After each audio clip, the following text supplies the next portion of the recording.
Next ക്വസ്റ്റ്യനിലേക്ക് പോവാം. Question number 22.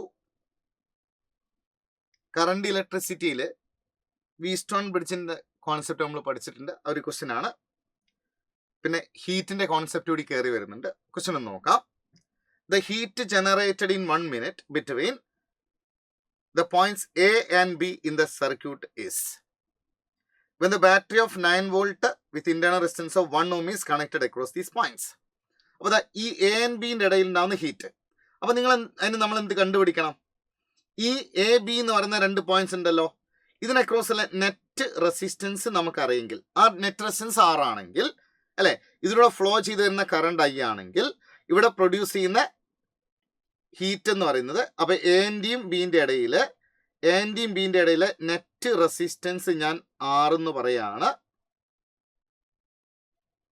ഇവിടെ ഇന്റേണൽ റെസിസ്റ്റൻസ് 1 ohm ഉണ്ട്. സപ്പോസ് ഇവിടേക്ക് വരുന്ന കറണ്ട് I ആണെങ്കിൽ ഇവിടെ പ്രൊഡ്യൂസ് ചെയ്യുന്ന ഹീറ്റ് I² RT ആയിരിക്കും അല്ലെ. അപ്പൊ ആദ്യം ഞാൻ എന്ത് ചെയ്യണം? ഈ നെറ്റ് റെസിസ്റ്റൻസ് കണ്ടുപിടിക്കണം, ഇതിലൂടെയുള്ള കറണ്ട് കണ്ടുപിടിക്കണം. അതിന് വളരെ സിമ്പിൾ ആണ്. 5 റെസിസ്റ്റേഴ്സ് ഉണ്ട്. അപ്പൊ വീസ്റ്റോൺസ് ബ്രിഡ്ജിന്റെ ഒരു പോസിബിലിറ്റി ഉണ്ട്. നോക്കാം, ഈ 2 റെസിസ്റ്റേഴ്സിന്റെ റേഷ്യോ 1/2 അല്ലെ, ഇതിന്റെ റേഷ്യോ 2/4, അതും 1/2. അപ്പൊ ഈ 2 റെസിസ്റ്റേഴ്സിന്റെ റേഷ്യോയും ഈ 2 റെസിസ്റ്റേഴ്സിന്റെ റേഷ്യോയും സെയിം ആണ്. അപ്പൊ ബ്രിഡ്ജ് ബാലൻസ്ഡ് ആണ്. ബ്രിഡ്ജ് ബാലൻസ്ഡ് ആണ്. പിന്നെ ഈ നടുക്കുള്ള റെസിസ്റ്ററിനെ നമ്മൾ നോക്കേണ്ട ആവശ്യമില്ല അല്ലെ. ഈ റെസിസ്റ്റർ നമുക്ക് ഇവിടുന്ന് ഒഴിവാക്കാം. ശരിയാണോ? ഈ 1ഉം 2ഉം സീരീസിലാണ്, അപ്പൊ 3 വരും. ഈ 2ഉം 4ഉം സീരീസിലാണ്, 6 വരും അല്ലെ. അപ്പൊ അടുത്തൊരു ഫിഗർ നമ്മൾ നോക്കിയാൽ, ഇതിൻ്റെ ഒരു ആൻസർ ഫിഗറിലേക്ക് നമ്മൾ നോക്കിയാൽ ഇതാ, ഇവിടെ ഇങ്ങനെ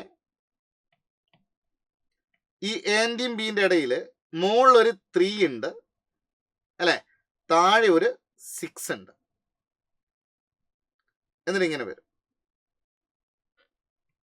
ഇത് 9, ഒരു 1 അല്ലെ. ഇനി നമുക്ക് നോക്കാം, ഈ 3ഉം 6ഉം എന്ത് കണക്ഷനാ? പാരലൽ കണക്ഷനാ അല്ലെ. അങ്ങനെ പാരലൽ ആണെങ്കിൽ പ്രോഡക്റ്റ് ഡിവൈഡ് ബൈ സം അല്ലേ. അപ്പൊ പ്രോഡക്റ്റ് ഡിവൈഡ് ബൈ സം എന്ന് പറഞ്ഞാൽ 18/9 എന്ന് വരും. അത് 2 എന്ന് വരും.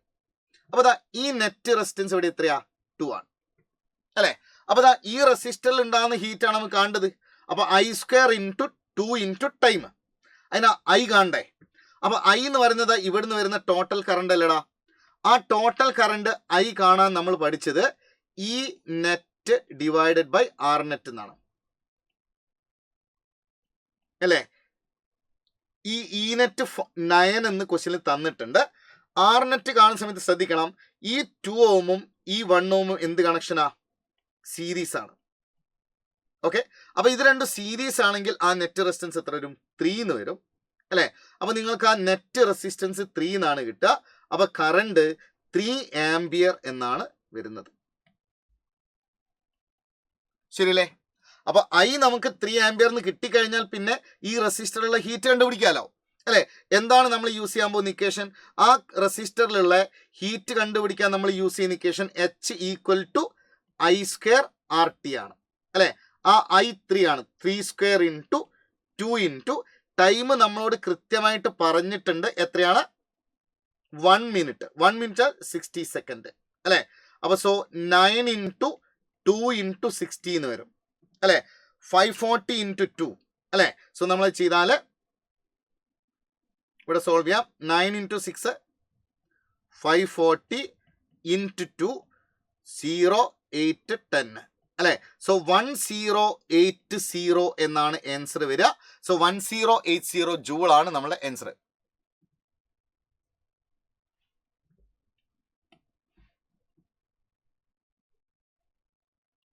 ഓക്കെ.